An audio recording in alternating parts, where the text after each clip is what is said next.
Hi everyone, it's Paul. Welcome to the video for day 2 at Cheltenham. Doing it a bit earlier than usual. It's about an hour and 40 minutes until day 1 is off. But I'm doing day 2 a bit early. Not going to lie, Liverpool are playing PSG tonight. So I'm going to be off straight after the last race. So you're getting day 2 early. There you go, bit of a bonus. Okay, well, day 2 starts with the 120, which is the Turner Novices Hurdle, grade 1 over 2 mile 5. Really, really good race this. I'm going to start with the yellow clay for Gordon Elliott and Jack Kennedy. I've got to be honest, I'm gutted he's running in this because I've got him anti-post in the Albert Bartlett. Everything about him has screamed he needs 3 miles. All of his races, he looks like he's about to get caught and then just stays on at the end. He's unbeaten over hurdles, 3 of them graded, seems to go on any ground and ran a great race in the bumper last year. Again, getting outpaced and staying on. I think he'll run the frame, but I'm going to have to go with my heart on this one. I just think they might have picked the wrong trip for him. I get why they've gone for it. I just suspect the Albert Bartlett might have been more up his street. For all, I think he's going to hit the frame. Looking at the other ones, Potter's Charm for the Twiston Davis, Nigel and Sam Twiston Davis. He won his first 4 before being absolutely slammed by the Ria Pros in 6 Mile Bridge. But what I would say is his defeat of Miami Magic on Boxing Day has been frank since that one won the big race at Kempton, the novice race at Kempton about a month ago. So his form's good, but it's a bit below that of the principals, basically. Now, 6 Mile Bridge, Fergal O'Brien, Keelan Woods, 3 for 4 over hurdles. He sprung a shock, it has to be said, to beat Potter's Charm latest. From what I'm gathering, I think he failed a drugs test, the horse, afterwards, so I don't know whether he's even got to keep that race or what's going on. But it seemed like a shock, and it'll be interesting to see if he can repeat what he did that day. But for the win, I think it does come to between the top 2 in the market, which is Final Demand for Willie Mullins and the new Lion, I should say, for Harry and Dan Skelton. Final Demand is the favourite. Paul Townend takes the ride, and he's done nothing wrong. He's unbeaten, 2 for 2 in hurdles, and his win at the Dublin Racing Festival in the Grade 1 by 12 lengths was really, really good. My slight temper of concern that I have for him is he's never raced on any ground that isn't heavy. He might love it, he might not, but he looks like a dour staying type. So I'm giving marginal preference for the second favourite, which is the new Lion for the Skeltons. He's unbeaten. I know people say horses can't win the Challow and win the Turners. I never ever buy into that logic because every race is different, and it's just probably more coincidence than like a reasoning why. And that Challow win, watch it back on the Racing UK replays. It was incredible. He came there like 3 out, like he had just joined in, and Skelton was moving him all over the track to keep him in behind, and then he just let him go and whoosh, off he went. After that, JP McManus bought the horse for a reported £1 million, from what I'm hearing, and they've kept him ready for this. He goes on all grounds. He's got a really, really good staying profile on one and flat pedigree on the other. And on the lightly better ground, I'm just hoping that the new Lion will just have too much of a turn of foot for Final Demand. 1, 2, 3 then for the Turners, the new Lion from Final Demand and the yellow clay. The second up is what was the RSA Chase, now called the Brown Advisory Novices Chase. Grade 1, 3 mile. And Ballyburn is the favourite here, understandably, for Willie Mullins and Paul Townend. He was an impressive winner. Well, he was effortless last year in what was the race before, the Turners. Switched to fences. He's 2 for 3 over fences, with his only loss coming over 2 mile at Kempton versus Sergino. Won't lie to you, I won a load on Sergino that day. I love that horse, as I said in the last video. But flat, fast 2 miles, I don't think was ever going to be Ballyburn's game. And to be honest, Sergino jumped him into the ground, which, nothing against Ballyburn. He'll do that to anyone, pretty much.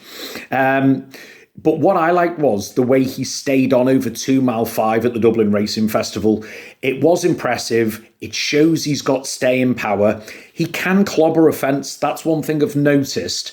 And I think at the price, he's plenty short enough now, because if he does that in this race, there's some really good staying types and he could find himself on the back foot. For all, he's a worthy, very short price favourite. Second in is also Mullins, Dancing City. Danny Mullins taking the ride. He was a really good third in the Albert Bartlett last year and showed off all of his staying power in that one, just got a bit outpaced. He's 2 for 2 over fences, including a grade 3 on the latest over 3 mile 1. So it proves he can stay. He's won on decent ground before, but all of his best Racing Post ratings have been on soft. So that's slightly, not tempers because he's a cracking horse, but in terms of ticking all the boxes. Gorgeous Tom is interested in at a bigger price. Henry de Bromhead, Darragh O'Keefe taking the ride, 2 for 4 over fences. He fell in one, which can happen.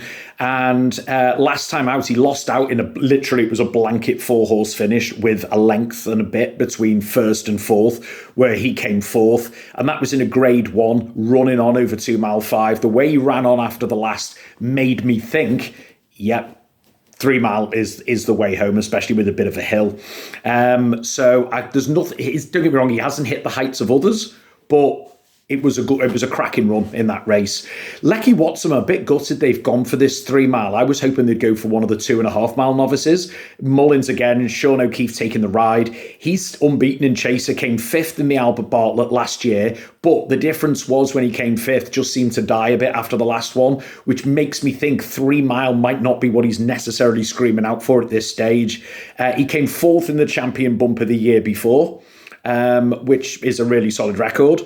So he does like the course. For all I wish he had gone for the shorter race. He also likes to dominate, and I've got a feeling he may face competition for the lead here today as well. One of the ones who may give him competition is Stellar Story for Gordon Elliott, Gilligan taking the ride. He won the Albert Bartlett last year, grounded out really, really well after the last. Over fences, he's been very hit and miss, so you don't know what you're going to get. But I am going for a bit of a turn up in this, and the selection is Better Days Ahead for Gordon Elliott and Jack Kennedy. Kennedy has the pick, so he's picked this as his pick, so that's good. Won the Martin Pipe over 2 mile 4 last season, tipped him up if you remember in that one. And the Martin Pipe has just been like a platform for amazing horses in the future. What I liked that day was all of the fit. After the last is when he started to pick up, and it was really taking. He's 2 for 3 over fences, and his only loss was by a short head in a grade 1 over 3 miles. Again, doing all of his best work at the finish. It's making me think the 3 mile and a bit trip here with the hill as well is right to his liking. He's a proper staying type, this one. And I just think currently at around 7-1, he is the value of this race. I wish it was top 3 for the each way, but it's only top 2. But I'm going to stick with my heart here, and I'm going with Better Days Ahead. 1, 2, 3 then for the Brown Advisory. Better Days Ahead from Ballyburn and Dancing City. Which brings us on to the 240, which is the Coral Handicap Hurdle.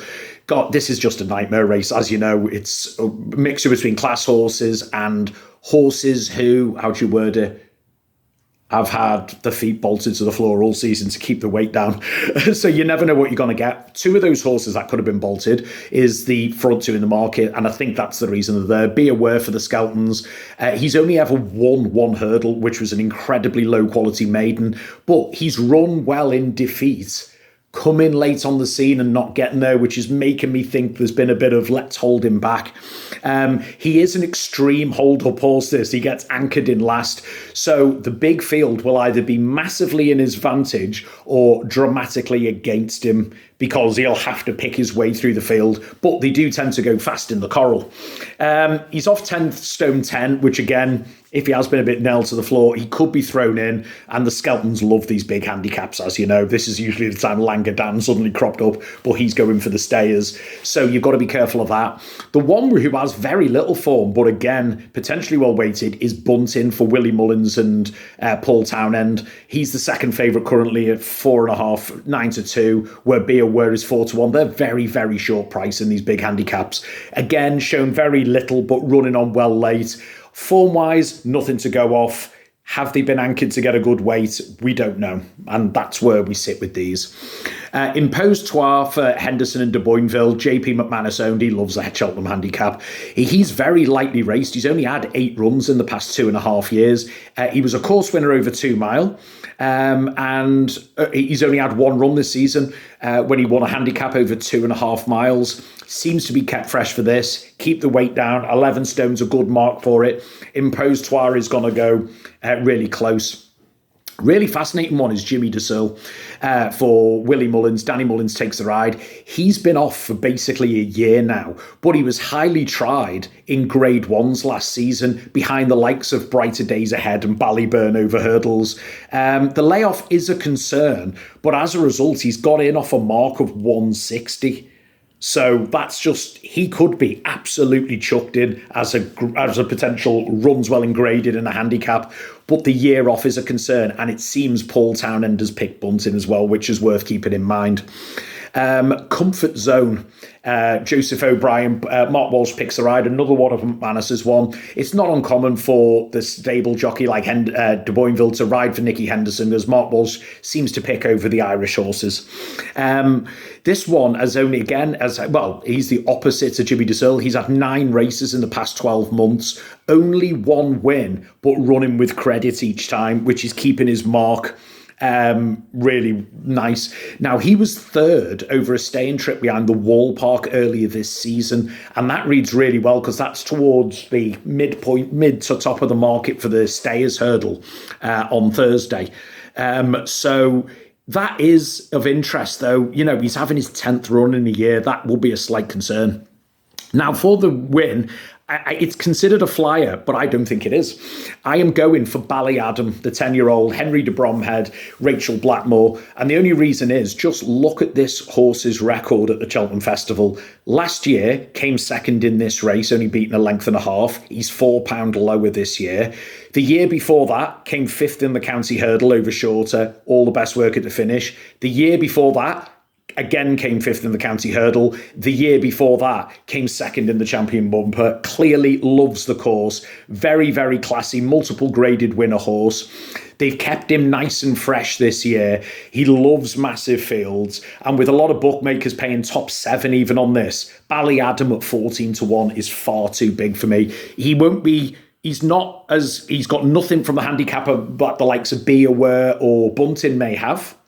But he's the class horse of the race with a clear liking for this time of year and the festival in particular. So I'm happy at the odds to go with him. 1, 2, 3 then for the Coral Handicap Hurdle, Ballyadam from Impose Trois, and I'm going to throw Be Aware in because of the Skelton's record. The 320 is the cross country, the 3 mile 6 furlong class 2. The favourites is understandably Stumptown for the Cromwell-Donahue partnership. Won a course and distance trial just before Christmas. Really, really well. Cheekily, in fact, came there after the last and just nudged on there. Has shown a liking both here and at Punchestown for cross-country courses. Likes the unorthodox fences. Very short price, but understandably so. Galvin, what a horse he's been over the years. He's run well in this race. He's run well in the 4-miler. Jack Kennedy rides for Gordon Elliott. Even came a close second at the start of this season in the American Grand National over 2 mile 5. Only just beaten. Good ground is the key to this horse. He's going to get the better ground here.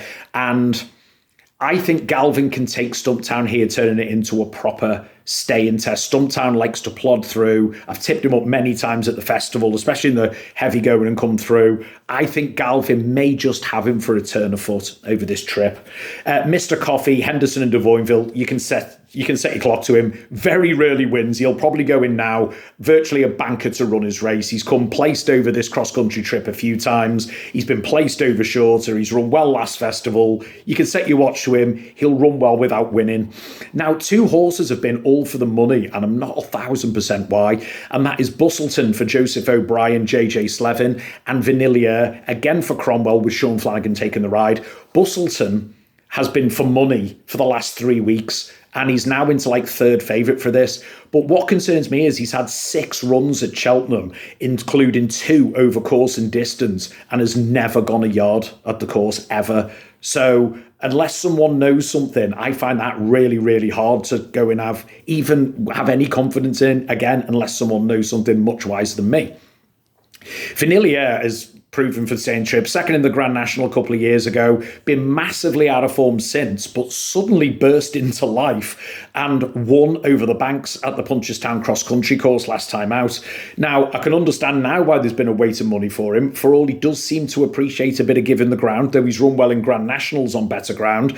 But one run doesn't make him come back to life for me. And I would have understood people taking a punt at 16s, 20s, but he's now around 7-1. He's a bit short for me. The one I'm going to tell you about here, I'm not saying it's going to win, but it's going to run a lot better, all things being equal, than his price of 40-1. And that is Ascaria 10 for the Martin Keithley Yard, James Best Rise. Everyone knows I had a horse with the Keithley Yard, amazing trainer, amazing cross-country record as well, it should be worth noting. Now, look at this. Ascaria 10 used to be with Gordon Elliott, running graded races, got placed in a National Hunt chase, literally running multiple grade ones, etc. Okay, got injured, form came off, and he's now with Martin Keithley. He came fourth behind Stumptown in that race, course and distance, just before Christmas, only beaten 4 lengths. Now, that day, the going would have been too soft for him. He kicked for home a very, very long way out and led until the last 200 yards, and 3 of them run him down. I know they're going to... he's going to be up there, but they're going to ride him with more restraint today. It should also be noted that day, he was getting weight from Stumptown, but he's getting an additional £7 today on top of that too for 4.5 lengths beating. Since then, he had his prep run at Sandown over an inadequate 3 mile, was right there, stayed on dead well over a 3 mile to come fourth. That form has been franked with a horse called O'Connell, then running and getting placed in the Ida at Newcastle. As I said, he's £9 better off at the weights with Stumptown for that defeat. At over course and distance, where it probably didn't play out for him. I've got him anti-post at 66-1, and I've got him anti-post at 50-1. I've just checked now. He's now 33-1, and I think that price will come in. And I think he'll hit the frame for the win.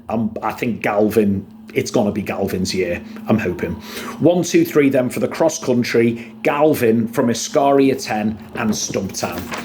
Which brings us on to the big race of day 2, which is the Queen Mother Champion Chase, Grade 1, 2 mile. And it's a lot better race than it was last year. Captain Guinness won it last year, but one horse, the long odds on fella, or went down early on, and it turned into an egg and spoon race. Captain Guinness, understandably defending his crown. Henry de Bromhead, Rachel Blackmore, but on all forms since then, he would need a miracle to suddenly come back to life here. Liberty Hunter, everyone knows I love him. I had him in my list for the Grand Annual. They've gone for the Queen Mother. Bold decision. Ultimately, I think he's going to be below the class of some of these. Founder 50 is interesting for the Elliott Yard at 14-1. Looked high class before pulling up last time. If he's over whatever it was there, he's got the potential to really outrun those 14-1 odds. But coming into a champion chase on the back of being pulled up is not ideal. Solness, Joseph O'Brien, JJ Slevin has had a superb season since finishing behind John Bon in the Tingle Creek. Reverted to front running, won at Leopardstown, won again in January. If he gets loose on the lead, he is dangerous, but I think he needs softer ground, and I don't think he's going to get loose on the lead because Energumin, the former champion, is in here for Willie Mullins and Paul Townend, and he's definitely going to go forward for 1. He came back with I think you would say it was a fortuitous win first time up. I think Banbridge was going to get him. But next time out, he took on at Ascot, I think it was, John Bon. And to put it blunt, John Bon destroyed him. And I think he'll do the same again. But Energumin could run a good race. Marine National has been for money. O'Connell, Flanagan, a lot of interest in this. Obviously, Michael O'Sullivan won the Supreme on this, had ties with this horse. He has been running consistently well. But for me, after his injury, he just hasn't quite reached those same levels. For all, he could take a massive step forward here, I think, Marine National, especially on better ground. But despite the knocks for him, I'm all over John Bon in this. Nicky Henderson, Nico de Boinville. People will say he's run 3 times at Cheltenham and been beaten 3 times. He got beaten by Constitution Hill over hurdles. No disgrace in that. He has got beaten by, I think it was Imperi Pass, wasn't it, in the Arkle, who was in prime form at the time. No disgrace in that. And while he was beaten by Elixir de Nitz last year, he made a massive mistake 4 out and still nearly got up. He has run races and he has run well at the course. He's run well at the course. After missing Cheltenham last year, went and won the Melon, or what was the Melon Chase at Aintree, went and won the Celebration Chase, came back and won the Schlur Chase here, won that, won the Tingle Creek, won the Game Spirit, there's just no reason to knock him for me. And if he's at the right age, right profile, and no horse deserves a moment of glory at the Cheltenham Festival more than him. 1, 2, 3 for the Queen Mother, John Bon from Marine National, and I'm going to put Founder 50 in there as well. The 440 is the Grand Annual, and I've had to knock a few of these out now, but unfortunately because of the bingo going on. Unexpected Party for the Skeltons won this last year. He hasn't won since and is £5 higher this time. He's likely to run his race, but it all comes down to whether they've plotted him out for this, and I don't know is the answer. My Mate Mozzie for the Cromwell Yard and Donahue taking the ride. He was battered in the Arkle last year, to be honest with you. He's only had one chase since, but bizarrely ran over hurdles at the Galway Plate Hurdle, whatever it's called. He then run in the Ebor and the Irish Lazarowicz on the flat. He could be on a good mark, but he has taken a mad route to get here, and that always puts me off. So Scottish has been for money in the McManus colours. He's got absolutely no form. So again, unless this is a plot horse and people know something I don't know, I can't see him going there. So the 3 I'm picking on here, with the selection being Jazzy Matty for Cian Collins and Darren Gilligan. He won the Fred Winter 2 years ago, again with Michael O'Sullivan taking the ride. Really loved the course. He run well over course and distance as well over this fence earlier this season, just going down. He's been consistent without winning. Better ground is definitely the key, and he's got in off 10 stone 7. Currently around 10 to 1 with a lot paying top 6. He is the selection. I think he'll run well. JPR1, everyone will know I'm a good fan of. I tipped him up in the Arkle last year, but the ground went completely against him. It went heavy all over. He shouldn't have run. He has got top weight, but that's because he's the classiest horse. He's won the Holden Gold Cup already this year. So he is without doubt the classiest horse. A solid third on ground softer than good behind John Bon in the Tingle Creek as well. He did disappoint latest, but that was proper heavy ground. So he's on... The ground is good. He is really the class horse of the race. And American Mike for Elliott and Kennedy, Class C, beat Factor File last season, which is probably the best form you'll see. Has run well the last twice back over 2 mile running on. And it's interesting he's been dropped to 2. Bigger field, fast pace to aim at. Looks the type. He's going to run on at the end and could hit a place. But the 1, 2, 3, Jazzy Matty from JPR1 and American Mike. Which brings us to the last race, which is the 520, the Grade 1 bumper over 2 mile. And it's a race I hate because it's Willie Mullins bingo. The first 5 in the market are all basically Willie Mullins. To mention one horse who isn't, but an interesting jockey booking, heads up for the McConnell Yard. Sean Bowen has been booked for this. Probably going to be possibly champion English jockey. He's got the 3rd highest top speed rating as well. The jockey booking jumps off the page, but he's about 20 to 1. So there's no confidence in him yet, but the jockey booking is interesting. Well, as I said, bar Calypso's chance for Gordon Elliott and Jack Kennedy, everything's dominated by Mullins, but Calypso's chance is the Jigginstown horse. 2 starts, noticeably improved each time, but his ratings have been nowhere near a lot of the Mullins horses. Aquaforce for Willie Mullins. Mark Walsh takes the ride because after his last run, JP McManus bought this, not really renowned for his bumper horses, and on breeding, he will need a lot further in time. Bambino Fever was for a load of money, but then the jockey bookings came on, and Jodie Townend is taking the ride, and the main jockeys have abandoned her, so that would be a concern. For all, I really liked the attitude in both of the runs, and she does get the handy Mers allowance. Game of Finches is Paul Townend's selection, it seems. Didn't run under rules, though, until 3 weeks ago. But he did it well. My concern is 1 run 3 weeks ago under rule, and now you're pitched into a champion bumper and the festival occasion. That will be a concern. But for me, I'm going for what looks like the second string, Patrick Mullins taking the ride, and that is Copacabana for Willie Mullins. Another one, Unbeaten Mare, gets the mare's allowances. Really hyper impressive at the Dublin Racing Festival and at Punchestown the time before that. Willie Mullins has got a cracking record in the race, but this horse tanks. She seems to have speed and stamina in abundance, getting weight off a lot of the field. I just think that Copacabana, even though it is the second string by the look of it, it's not uncommon for Willie Mullins to even have second or third strings win this. I remember, was it Renegade the other year, won that champion bumper and then did sod all else in his career, but that was like the fifth string. But this race, it's lightly raced bumper horses which are dominated by overseas, like Irish yards. It's so hard unless you physically know something in this race. So going off what I've got, I just think Copacabana visually has been the most impressive. Gets a bit of a mare's allowance, been to a big racing festival before, so understands the situation. And I'm just hoping that she can kick on again, but it is guesswork, to be honest.